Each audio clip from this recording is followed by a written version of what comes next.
ఇప్పుడు మీరు కలెక్టర్స్ అంతా ఇది ఒక ఉపన్యాసంగా అనేసి వెళ్ళిపోతున్నారు. అదేదో యువరాజు ప్రాజెక్ట్ మారిగా.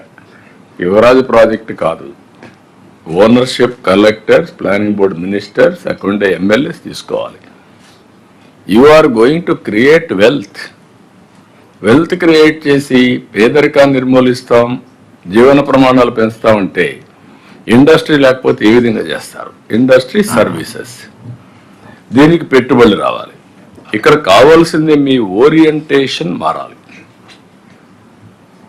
ఓరియంటేషన్ మారి మీకు నిర్ణయం నేను చూశాను.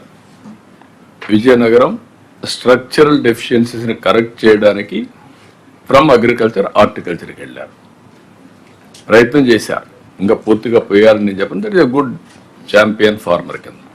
ఇప్పుడు మీరందరూ నేచురల్ అడ్వాంటేజ్ విశాఖపట్నానికి వస్తుంది, తిరుపతికి వస్తుంది, పోర్ట్ నుండి ఇక్కడికి వస్తుంది, విజయవాడకు కొద్దిగా వస్తుంది, అమరావతికి. Now I'm asking all of you, ఎంతమంది మీరు ఎస్ఐపిబి మీటింగ్లు మీ జిల్లాలో పెడుతున్నారు? డిస్ట్రిక్ట్ ఇన్వెస్ట్మెంట్ డిఐపిబి పెట్టిన తర్వాత ఎంత ఇన్వెస్ట్మెంట్ వస్తూ ఉంది? రెండోది, ఎంత మీరు ఇది కూడా